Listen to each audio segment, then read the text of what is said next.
And welcome back to Jeff Koinange live here at Citizen Studios. It's not every day where we get a superstar on our bench, folks. And when Richard Mofe-Damijo, or RMD, said on social media he was coming to Nairobi, I'm telling you, it trended. And we looked for him and we searched for him. And finally, we got him on the bench. RMD, it's so good to see you, man. Thank you, Jeff. It's so good to see you. Welcome to Nairobi. Thank you. Thank you. At last. You said on social media you had passed through Nairobi many times, yes, but never come in. Never, ever come in. And I mean, this is like the appointed time. And? So, I love it.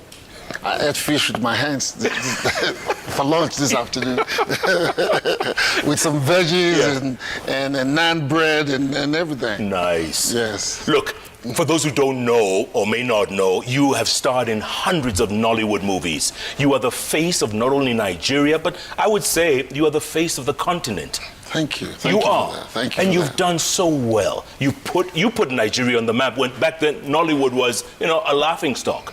Were those tough days? Well, yeah, you can say that. I mean, we were because we were in the process, because we were in it, thick in it. We didn't know what we were building. Our heads were buried in. We were working it, trying to create magic. And you raise your head, suddenly people in America say, "Oh, these guys were doing surgery with forks and knives."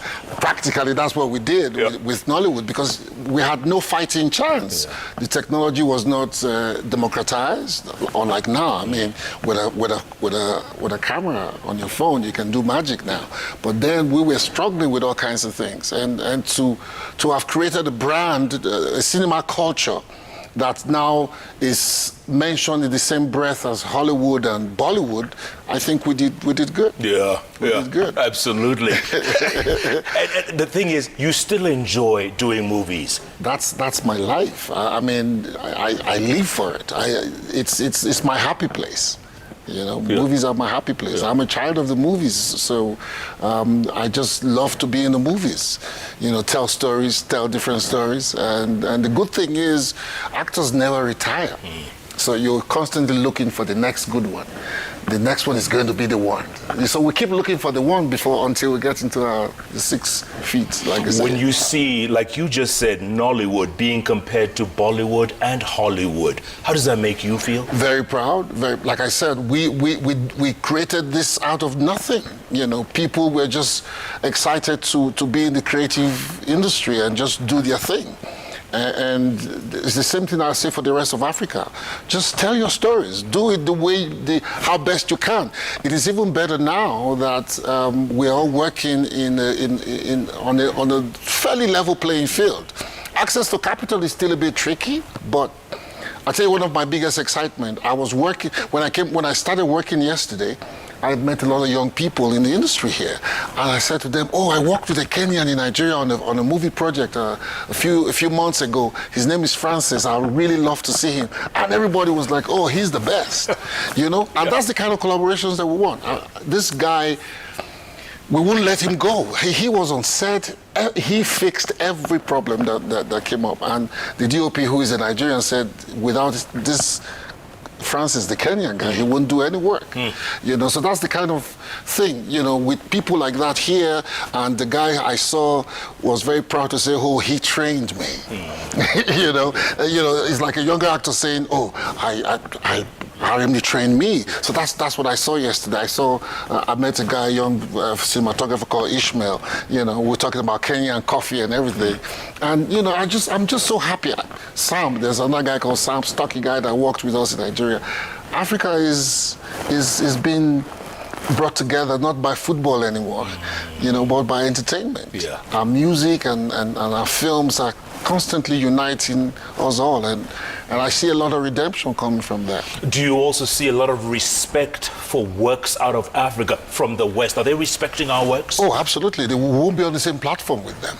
I mean, our films are competing on the same platforms with them, streaming platforms with them, and our films are trending in some remote villages in Venezuela or Brazil or whatever, because they have access finally to streaming platforms that I've been at borders in different countries where they recognize who I am from, oh, I saw you in a plane. I was scrolling through the bouquet on BA, and I saw a movie that I thought I should watch, and you were in it. You know, that kind of thing. So it's really, I mean, the global acceptance is phenomenal. I mean, look at the presence of Nigerians in Hollywood and everywhere. You know, it's really very encouraging. Yeah, we must mention why you're in Kenya. You're here to do something for Schweppes. We can mention that. It's okay. Are you sure? Yeah, it's okay. It's okay. As long as they won't have to ring me like commercial time. Yes, I came to shoot a thing for Schweppes. Yeah, yes. and you've been doing some stuff for Glow as well. Oh yeah. I mean, your face is all over this content. I try. I try, Jeff. But my face is not in Kenya yet, so we have to work something out. No. You should see the women in the gallery right now. All the women lining up to take photos. Well, I can work with that. Well, does that make you proud to have been in this industry for what? Maybe three decades or so, 37 years professionally. I graduated in 83, youth service 84. I've been working since 84. So yeah, I'm very happy with everything. I mean, I would like to have the kind of money Denzel has. Or Chiwetel Ejiofor. Or Chiwetel, yeah, my man. So, but you know, all things considered, we get by. Yeah. And the thing is, at the end of the day, you don't have to star in a Hollywood movie, or maybe to get money, but you don't have to be on that big stage. We have our own stage here, don't we? That's right, we do. I mean, like I said earlier, you know, what has happened with movies or with music is the fact that technology has shrunk the world. So it doesn't matter where you shot the film, whether it's in Mombasa or it's in Lagos or in Ajegunle, if it's good enough and it gets onto a platform, even if it doesn't get onto a major platform, put it on YouTube. The world, the entire world gets to see it. I mean, YouTube there are young girls in Nigeria who do comedy, who do skits, you know, and post on YouTube, and they're getting paid.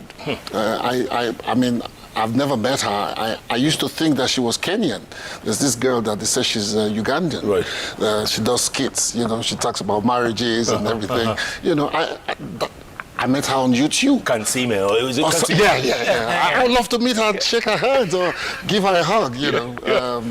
So I like what technology has done for our craft. It has really, you can be in Nigeria and dance to tunes made by South Africans or Kenyans or Ugandan, you know. So it's really, technology for me, it's the thing to thank, you know, the tech people. I mean, look at how technology has made payments easy here. I hear of M-Pesa or something like that here. M-Pesa, yes. Yeah, you know. So with tech, everything is just getting, you know, the world is a real global village right And now. Africa's right in the middle, in the center of it, right? Unexplored.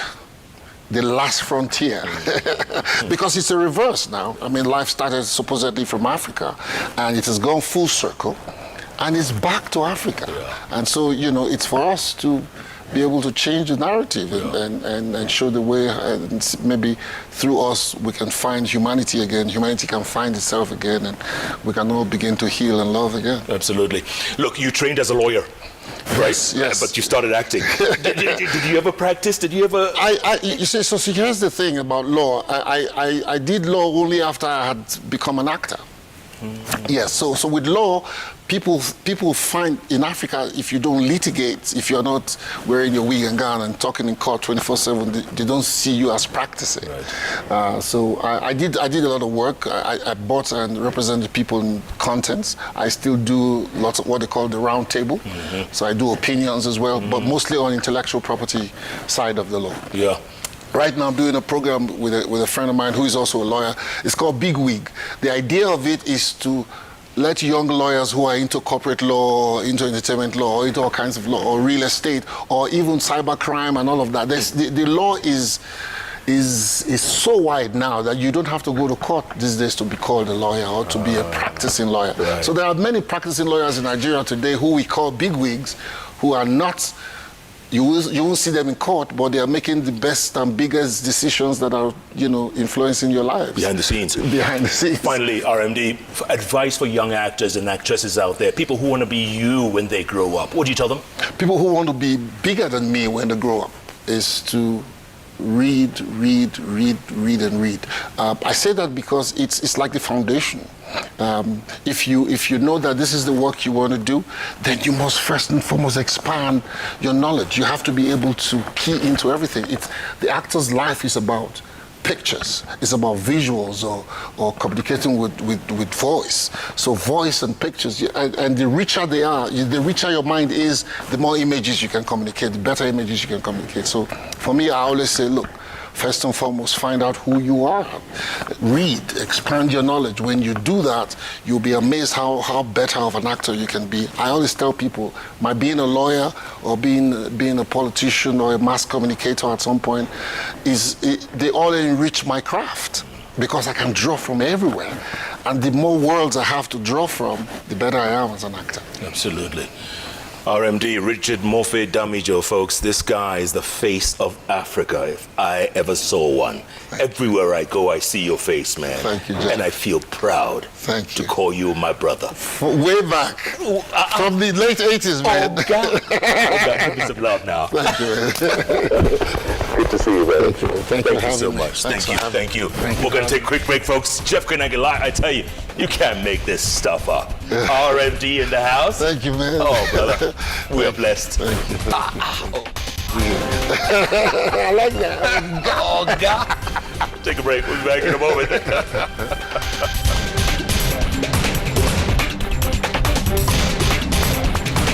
That was a quick break.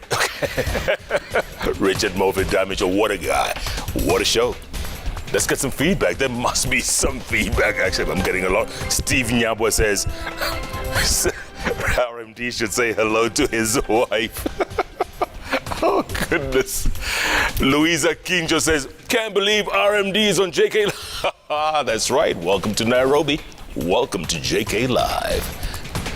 More tweets, thick and fast. Twoney ED says, the most memorable movie of Richard Mofe-Damijo is one a girl turned into a dog. Okay.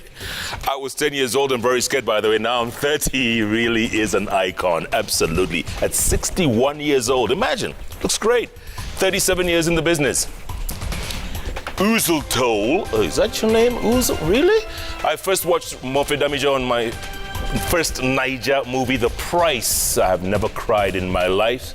Still my all-time favorite. One more. More tweets. Thick and fast. Slick X says, I'm an aspiring actor, screenwriter, and filmmaker, and I have to say Richard Mofe-Damijo is one of the people that inspired me to act. I'm a big fan of Nollywood, and this man, Richard, is an icon, very intelligent, and love his movies. Absolutely fantastic stuff. Thank you so much for staying this late to watch JKL. Remember, every Wednesday, it's all about those three letters on the keyboard that follow each other. Thanks so much. We'll see you next week. Good night.